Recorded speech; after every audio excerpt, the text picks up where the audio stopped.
What's up guys, David Fala here. Welcome to my channel. On today's tutorial, I'm going to be showing you my fading technique. I've been getting so many messages asking me about how I do my fades, if I can show like a easy way of doing a fade, and I think this is a very easy system. Is what I use in my classes, what I teach in my classes. So let's go ahead and get started. So the first thing I always do is separate the top from the sides, and there's many reasons for it, but I always like to create my shape. That means that the overall way the top is going to look and kind of like everything is going to look on the head, and then I do the fade after. That's just the way I go about it. So this technique is called block graduation.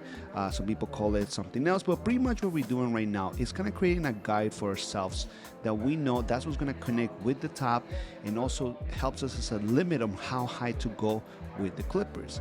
If you guys want, let me know in the comments below, and I can do a tutorial, like a whole video about block graduation, and if you guys are interested in learning this technique. But pretty much what I'm doing right now, I'm creating a guide. So this guide is going to be, in this case, is going to be right kind of the center of the head of the profile, and the reason is because it's going to be a mid fade. If I was going to do a high fade, then I will create a higher guide. If I was going to do a low fade, then I will create a lower guide, right?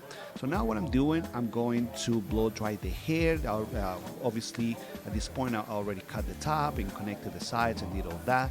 If you guys also want a video about how to do that, let me know in the comments. I want to focus just on the fade in this tutorial, but if you guys want to see something else, obviously please let me know.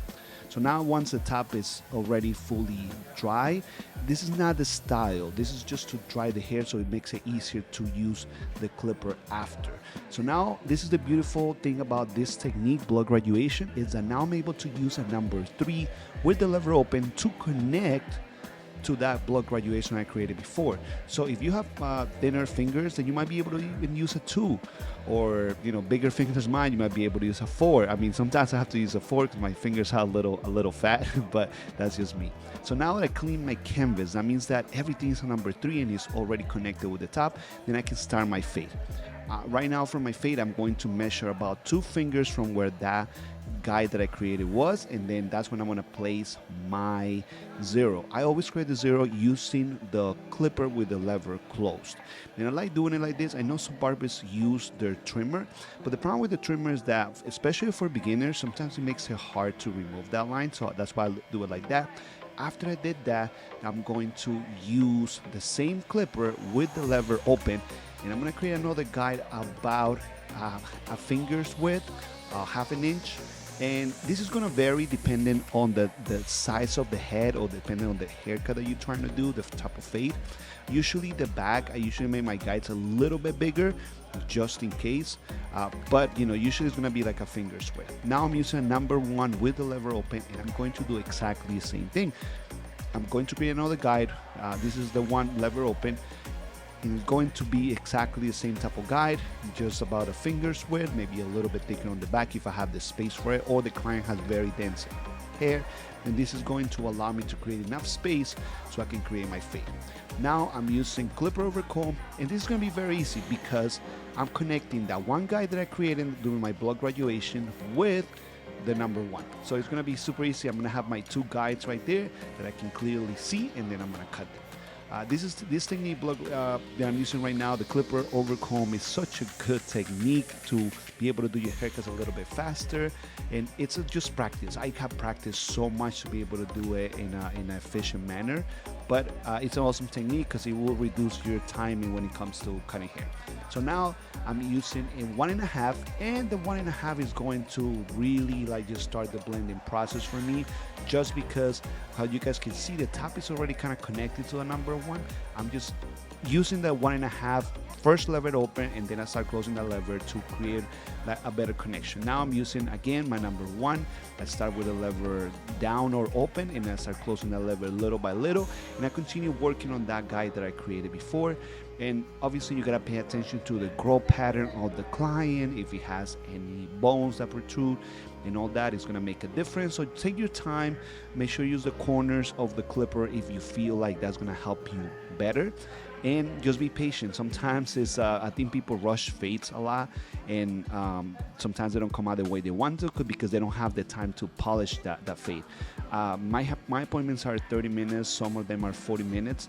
So it's not like it takes super long to do a fade, but I do try to detail it because that's what it is at the end of the day.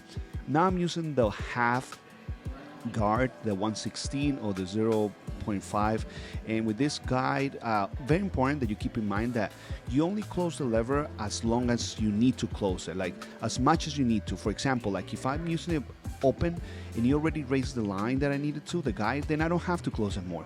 If it didn't, then I close a little bit more. But what happens sometimes with this guide is because it's so thin, sometimes people close it all the way because they're so used to open close, that they actually make a hole in where they didn't want to, and now they're forced to raise that fade. So just keep that in mind. Only use it, only close as much as you need to. Now that I did that, now I'm using my machine with no guards, and I started with the lever closed first, and I kind of flick that line out that I saw there, and then I open my lever and I'm kind of like closing the lever little by little. The only reason why I did that is because my client's hair right now is super thick, and if I don't kind of remove that first guy, like really remove it, then it's going to create a shadow, and I don't want that. And that happens a lot with people that have like super thick hair, super dense hair, and sometimes the barbers, we get kind of scared of like raising that fade too much. So I like to kind of keep it a little bit, like kind of erase it right away, kind of like take that line off really quick.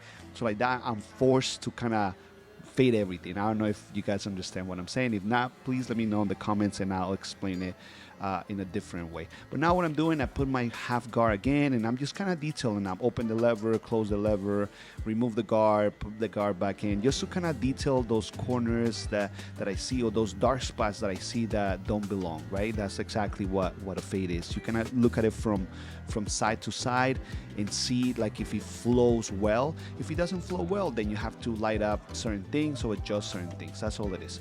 Now I just trim down everything. How you guys can see, I'm applying a little bit of product just to make it a little more messy. I use 245 destructible clay for the top, and I also use a little bit of powder to kind of give it an extra just movement to the hair and more texture, like kind of emphasize that texture that I created with the scissors. And I want to show you guys how my client looked before. This is how he looked before, and this is how he looks now. And I think he looks great. This is one of my best clients. He comes every 2-3 weeks, and he takes a very far drive to come see me, so I'm super grateful for him.